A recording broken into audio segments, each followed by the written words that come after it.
मिल जाए सब तो फरियाद किसकी करोगे। मुलाकात रोज हो तो याद कैसे करोगे। 4 5 6 7 भाई साहब नवरात्रे आने वाले हैं। अब देखना पूरे साल दारू और चिकन खाने वाले लोग भी भगत बनकर बोलेंगे जय दुर्गा जय दुर्गा। और फिर 10वें दिन दे मुर्गा दे मुर्गा। दुर्गा से याद आया दोस्तों, ये महिलाएं भी किसी दुर्गा से कम नहीं हैं। उठाइए ना, उठाइए ना। देख लो दुर्गा का नाम लिया और फोन आ गया। हेलो। हाँ बोलो। कहाँ हो? अरे मैं अभी शो में आया हूँ। सुनो, करवा चौथ का सामान लाना है। हाँ ठीक है, पर कितने का आएगा? करीब 5,000 रुपए का आएगा।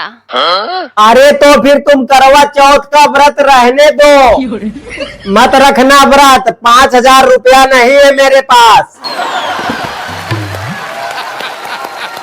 अरे तुम पागल हो गए हो क्या? तुम्हें पता है करवा चौथ का व्रत रखने से पति की उम्र लंबी होती है। अरे ये सब कहावत है, पति की उम्र लंबी नहीं होती। जिसको जितना जीना है उतना ही जिएगा। अबे साले। अरे मैं कैसे मान लूं कि ये कहावत है? अरे अपने मोदी जी को देख लो, 80-90 साल के हो गए हैं, वो भी बिना करवा चौथ के, और अभी भी वो एकदम तंदुरुस्त हैं। भाई साहब कुछ भी हो, सामान लेकर जाओगे तो भी पूजे जाओगे और बिना सामान के जाओगे तो भी पूजे जाओगे। फर्क सिर्फ इतना है, सामान लेकर जाओगे तो सिर्फ पूजे जाओगे और बिना सामान के जाओगे तो ढंग से पूजे जाओगे। भाई साहब औरतें इतना गप्पे मारती हैं, इतना गप्पे मारती हैं, गली में जब कोई सब्जी बेचने वाला आता है तो ये मोहल्ले की औरतों के साथ सब्जी खरीदते खरीदते गप्पों की शुरुआत धनिया पुदीना से शुरू करती हैं और इसकी भैंस की आंख सास ननद की बुराई तक चलाती है। सब्जी बेचने वाला सब्जी बेचकर अपने घर पर चला जाता है, इधर इनके धनिया और पुदीना थैली में ही दम तोड़ देते हैं, लेकिन इसकी भैंस की आंख इनके गप्पे खत्म होने के नाम नहीं लेते और इनके गप्पों का कोई विशेष स्थान नहीं होता है। अगर दूधिया आ जाए तो ये दूध लेते समय वहां पर गप्पे कर लेती हैं, कपड़ा बेचने वाला आ जाए तो वहां पर गप्पे कर लेती हैं, अगर धोबी कपड़ा लेने आ जाए तो 4 औरतें मिलकर वहां पर गप्पे कर लेती हैं, छत पर कपड़े सुखाने जा रही हैं तो वहां पर गप्पे कर लेती हैं, कपड़े उतारने जा रही हैं तो गप्पे कर लेती हैं, दरवाजे पर झाड़ू मार रही हैं तो गप्पे कर लेती हैं, और यहाँ तक कि ये ब्यूटी पार्लर में जाती हैं, आंखों में खीरा लगाकर भाई साहब ये ब्यूटी पार्लर वाली से बतियाती हैं। और अगर बच्चों को स्कूल छोड़ने बस स्टॉप पे जा रही है तो भाई साहब ये वहां पर भी इतने गप्पे कर रही है कि बच्चे पढ़कर वापस चले आ रहे हैं, लेकिन इसके गप्पे नहीं खत्म हो रहे।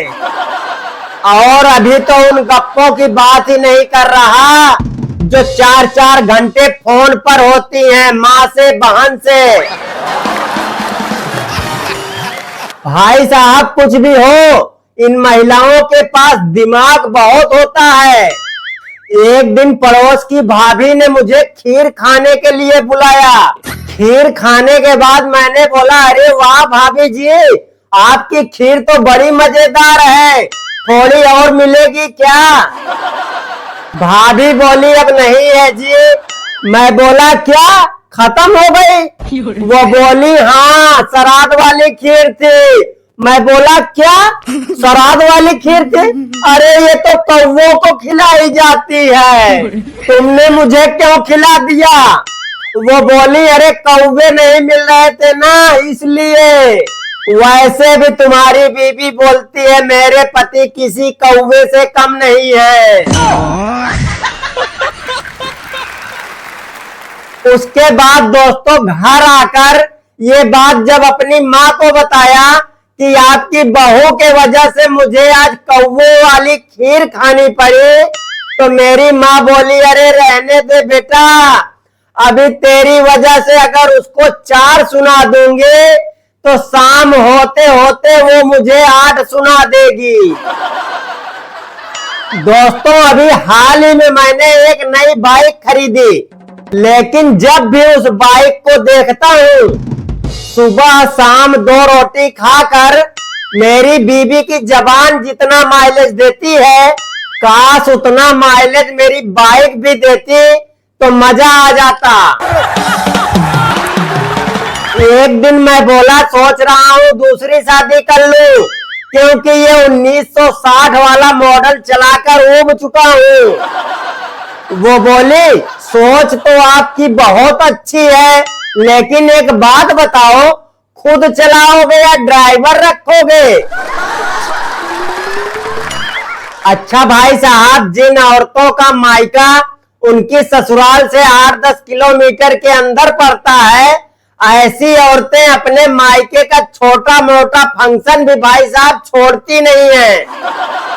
भतीजी का बर्थडे हो या भतीजे का बर्थडे हो, भैया भाभी की सालगिरह हो या मम्मी पापा की सालगिरह हो, मायके में भैंस का बच्चा है या पड़ोस में कोई शादी फंक्शन हो, लेकिन भाई साहब ये नहीं छोड़ती। और जब जब ये दवा लेने या शॉपिंग करने जाती है और रास्ते में अगर मायका पड़ गया तो ये चाहे 2 मिनट के लिए ही जाए, लेकिन भाई साहब ये जाएगी जरूर। चाहे भले इसे वहां दही का शरबत मिले, लेकिन पीकर जरूर आएगी।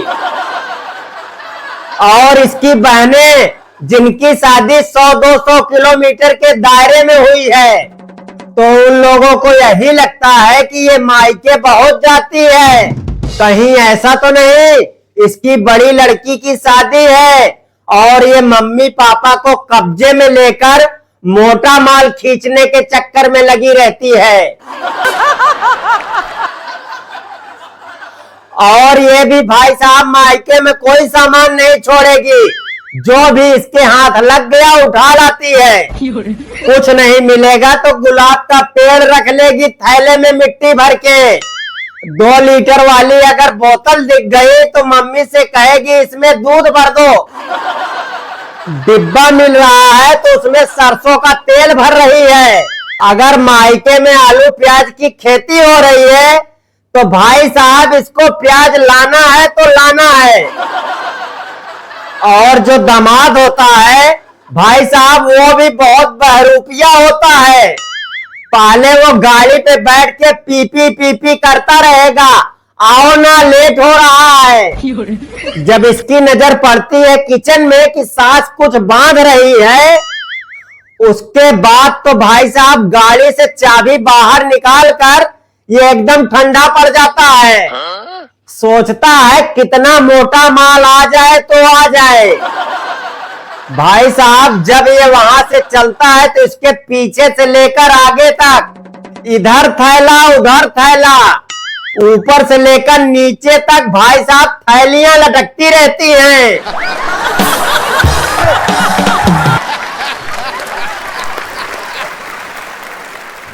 तो हेलो दोस्तों, ये वीडियो कैसी लगी कमेंट करके जरूर बताइए, और अगर अच्छी लगी हो तो एक लाइक जरूर कर दीजिए, और इस चैनल पर नए हैं तो चैनल को भी सब्सक्राइब कर लीजिए, ताकि आने वाली नई वीडियो का नोटिफिकेशन आपको सबसे पहले मिले।